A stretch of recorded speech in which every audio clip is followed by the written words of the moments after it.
second mortgage. I'm delinquent on that second mortgage. Unfortunately, at this time, PHFA and IEM cannot approve a reinstatement payment for that second mortgage. So I just want to be crystal clear on that matter. That first mortgage is just, in terms of lien position, what mortgage is in first position. Typically, it's going to be the larger dollar value of principal balance on the mortgages. They can approve, maybe PHFA and IEM, forward payments. So the total amount of assistance is $30,000 or 24 months, whatever comes first. However, within that 24 months, you can get 6 months of forward payments. So let's just say I'm delinquent 10 months. I talk to my physician, my supervisor, and they're like, well, Dan, we can't bring you back for another 3 months. So I'm going to need the next 3 months of payments. That also can be covered under this program. They are allowing for 6 months of forward payments. They would do 3 months at a time with a reassessment in between the 3-month allocations. You get 3 months, they reassess. If I need 3 more months, then I can receive that. Property charges, delinquent property taxes, up to $5,000 in delinquent property tax allocations. They won't pay any more than that. Missed insurance premiums, $3,000 is the maximum. Homeowners Association, condo fees, again, $5,000 cap on that. They also pay for delinquent utilities.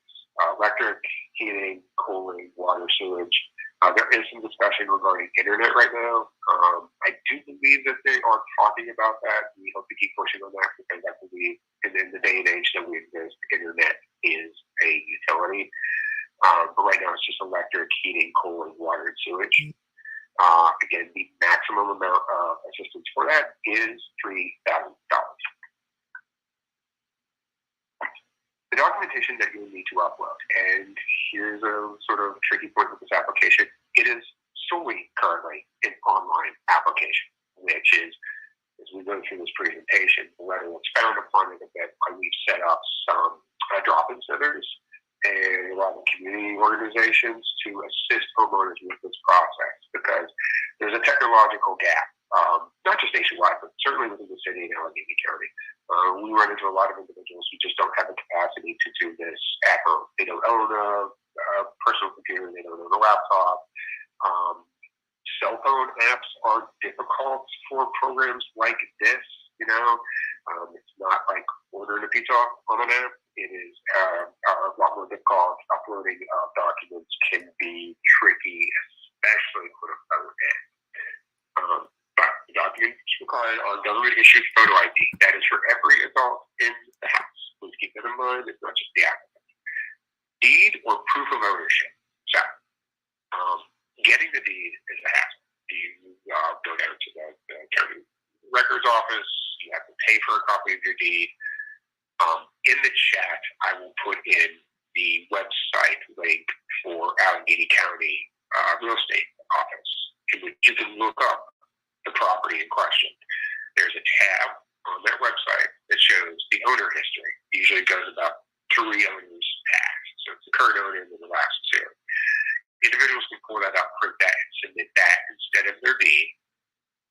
It makes this a lot easier so you don't have to track them down to downtown and buy a copy of the deed. That is proof of ownership right there. Currently, they're requiring IRS 1040s. That also helps with the Social Security verification, by the way. It's only for 2020, but as of tomorrow, they will be requesting for 2021 because the deadline for filing is April 15th. It is your IRS 1040 only, so to minimize documents, you don't need to be sending state tax or city tax or anything else like that. Just your 1040, that's your federal income tax return.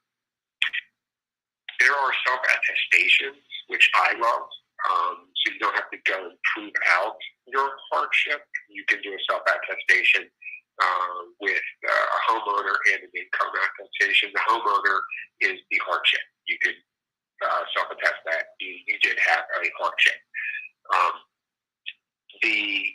Those attestations, along with the third column, delinquent statements, is the proof of your hardship. So you would send them an additional, your most recent delinquent mortgage statements or utility statements, tax bill, insurance, whatever it is. please know it has to be your most recent. We've had individuals turn stuff in, and it was 3-4 months ago. And, of course, they're like, we'll just add on my mortgage payment for the next following months.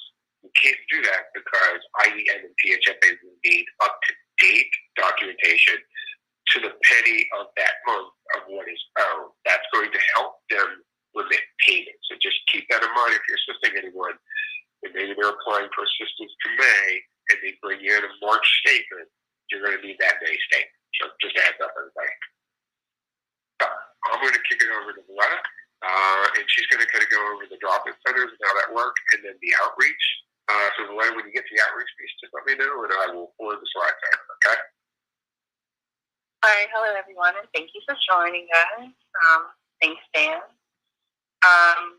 If you do need help, we have partnered with some local organizations that Dan referenced a few moments ago. And we also have the drop-in center downtown. So the first one you'll see is the Action Housing Inc. Housing Stabilization Center downtown. The address is 415 7th Avenue. It's not far from the Huntington Bank downtown and the Burger King, so it's in that area. We're also working with the Kingsley Association. That's East Liberty-ish. I guess it may be considered Lorimer. It's on Frankstown, I believe. Yes, it is on Frankstown. It's on Frankstown. And we're also working with the Wellness Collective over in McKeesport. I'm not super familiar with McKeesport, so I don't have a point of reference that I could say it's nearby. I think there's a TDS not far from there. Dan, can you?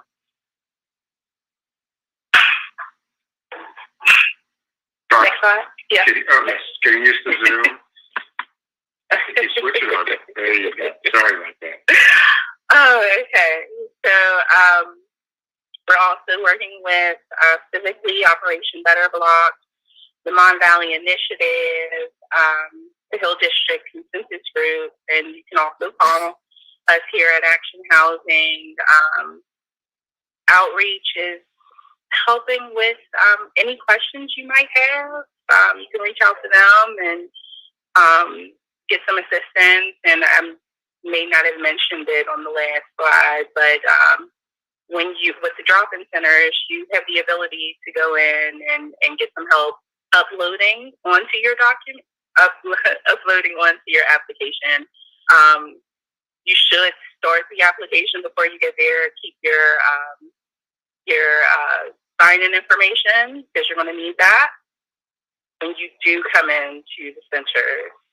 You want to keep that stuff handy so that you can sign in and just kind of make the process a little easier for when you are requesting that assistance. And did you have something to add? Because I look like I always have something to add. Yeah, it's monumentally important if you're assisting any individual, or if you are the individual with the application, that you have your logins. You've got a username and a password. We don't have macro logins at this time. We are efforting on working on that I could share with Wellness and Kingsley and Civically and OVB and NBI, Town District, and everybody else who hopefully will come into this process. But we don't have that yet. So as we're working through that, an individual will want to come up and share their information with either the drop-in centers who can help you upload, or any of the outreach folks who might be able to provide you some one-on-one assistance. So just make sure that if you are the applicant, you have that information ready. It's not imperative that you have started your application when you reach out to these organizations, but certainly if you can just get the initial pre-screening done, and it takes about 5 minutes, it's fairly easy. What you would do is, I will share my screen with everybody real quickly on this.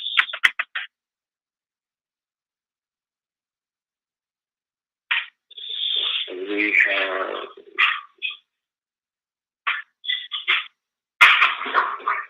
those are the AMI limits.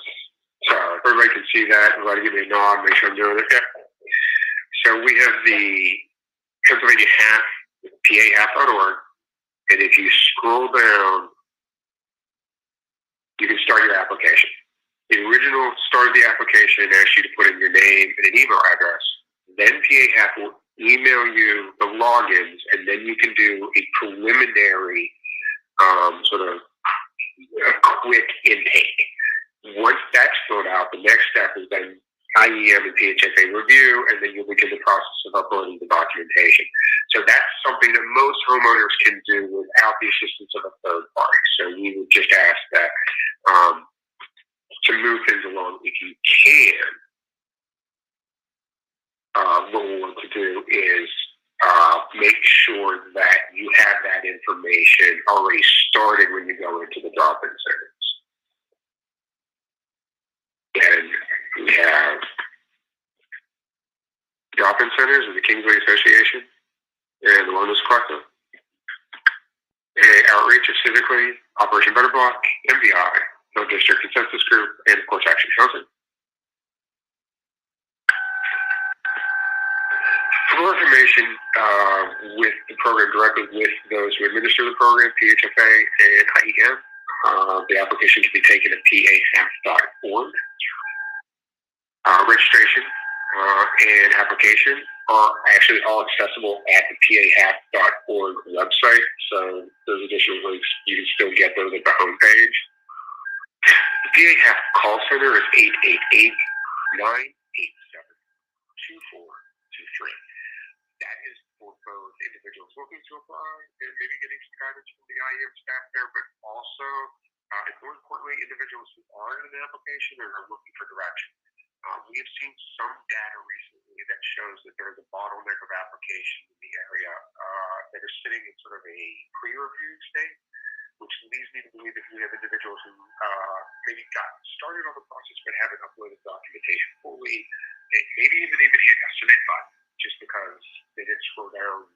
Again, phone becomes an issue with this. And hit a final submit. That is you'll get a live person. The contact center for PAHAF is run by IEM. They will work up your particular case, so just make sure that you have all your logins available, and they will tell you what the next steps are. We also have some additional resources for homeowners in the area that we wanted to go over real quick. Penn Hills does have a mortgage and utility assistance program.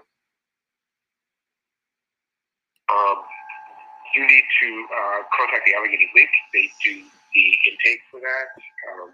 It is an 80% area median income threshold for households. There is approximately about a $6,000 cap on the assistance, although that can change depending on occupancy of household. So I recommend that anyone who lives in Penn Hills, that includes that section of Verona, that's 15147, but also in the municipality and school district of Penn Hills. So just because you might have a mailing address of Verona doesn't mean you can't apply. But you call the Allegheny Link at 866-730-2368, and they will do the intake. And if they determine that you're eligible, they will give a link over to Action Housing, and we will give you a contact. That's, again, mortgage assistance and utility assistance for Penn Hills. In regards to rehab programs that are currently available, that's the Allegheny County Weatherization Program. There's also the Allegheny County City and the North Valley Weatherization Programs. It's all the same phone number. It goes into our main office, and then as we do the intake, we will get you who you need at your specific regional office, but that's 412-281-2102. There's no extension for that. You'll get the main desk. Sandy is our admin there. She's the best. And then Sandy will ask a few questions and get you moved over to the right people. There's also the Allegheny County Lead Safe Homes Program, administered by Action Housing. That number is 412-227-5700. That number goes to Leanne Skate. Leanne is the administrator for Action Housing on the Lead Safe Homes Program. And she will help an individual who qualifies. That is 80% area median income level. Also, homeowners, just keep in mind, have to have a child that resides in or visits the house regularly who is under the age of 6, so 5 or less. The visitation option. If say you're elderly and you're having your grandkids come over, right? If the bar's not high, I think it's only approximately maybe like 40 hours for the year almost. It's not like you have to be like a daycare unit. You could just do watching on the weekends. That would qualify you. But give me a call. She can go into specifics to that program with you. Again, I just want to go back over the drop-in centers, the downtown Action, Kingsley, and Frankstown, the wellness over at PAHAF, and then specifically Operation Better Block, MBI, and Hill District Consensus Group, all great partners, all partners that we've worked with UAP, continue to do great work, are there for those East End communities to help with their application, and just to notify them of a program like this. Getting a lot of folks who just don't know this program exists. I have yet to see an ad on TV. I've seen no media out there that's not generated by the local nonprofit groups. So we are now in. Thank you, Pretending. And I open the floor to any questions. Do we have any? We had a comment more than a question. Oh, take comments. It was from Catherine Martin. She said Neighborhood Legal Services had a client who was told that he did not qualify for help for a real estate taxes because he did not have a mortgage. She doesn't think that was correct. They're not sure whether he actually applied and was denied in writing or did not complete an application. She's saying that it's still sorted out, but she wants to know if we've seen this problem. I have not. Anecdotally, I have not seen that. I don't know if any of the other housing counselors maybe who are joining us have seen that. I have not. I will say that not knowing the context of it all or where they got the information, was the information provided by a PHFA representative or was it provided by an IEN representative? There can be a disconnect there, especially if maybe you have a PHFA mortgage or you just start Googling and you get PHFA's number and you call PHFA, you don't know who quite you're getting to, which is why we created this outreach and drop-in center component, because folks don't always know who to call, and sometimes Google can be your worst enemy because it gets you to, other areas or other people that you don't need to be talking to. If it was IEM, it would appear that somebody made a mistake. This PowerPoint, this was IEM. We've added some bits and pieces to it. We updated it. But yeah, this is what IEM has told us. So we can certainly advocate, Kathy, on behalf of that individual. If there's information you want to send to Letta and I, we can reach back out directly with IEM. If there's anything you want us to push on, that's why this group is here, to do that for the members of our community. So I'm more and more willing to do that. I haven't seen it, though, but this information is something that we've definitely seen a lot of over every program that's ever been run. So I would say that folks should keep pushing and keep asking follow-up questions if it doesn't seem to make sense. So, but thanks, Kathy. It's good to kind of hear from you. Nini would like to know, are there any type of programs like this outside of Allegheny County? So we do have, again, the Townhall mortgage and utility assistance. I know it's not outside, but it is outside of the PAHAF program. Outside of Allegheny County, I'll be 100% honest with you. All I got to have. Keep in mind that one of the dilemmas with programs like this is going to be resources, right? The reason someone like Penn Hills can do a program like this is because they receive their own HUD funding. So we are able to work with them to reallocate community block grant funds or home funds into programs like this. And it takes some time, it takes some effort, it takes some creative thinking. But you need a municipality the size of a Penn Hills or McKeesport in the city of Pittsburgh. And a lot of the surrounding communities, which have heavy concentrations of rural residents, don't have the headcount for their own funds. So I'm unaware of whether or not Beaver or Westmoreland or Lawrence or Washington or whoever has their own program. We can certainly reach out if you have a particular client.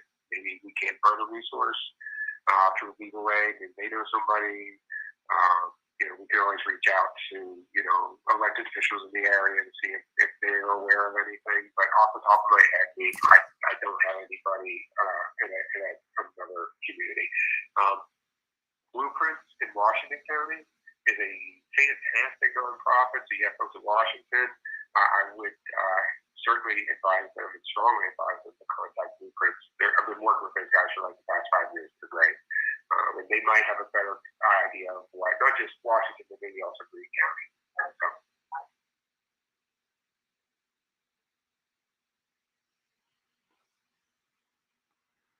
We don't currently have any other questions. No other questions? No other questions. All right. Well, if you do, something comes to you, I'm like that. Like I do these presentations, and then like 3 hours later, I'll be on a run, and I'll be like, oh, I didn't ask that. I'm going to throw in the chat real quick. All right.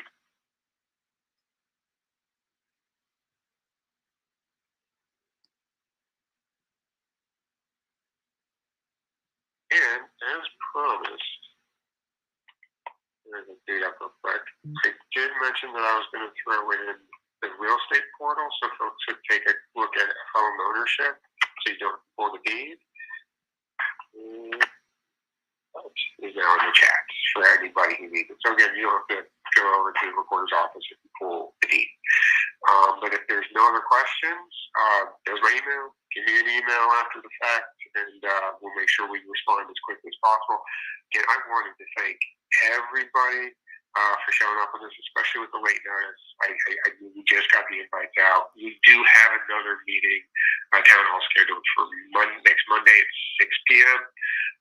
So hopefully we'll get more folks out there. Let everybody know this isn't selected to just this group or the inner circle. This is for the community. Everybody needs to know these programs are out there. So that's it. Everybody take care. Stay safe out there. Continue the good work you're all doing. And again, if you need us, reach out to us. All right. Take care, everybody.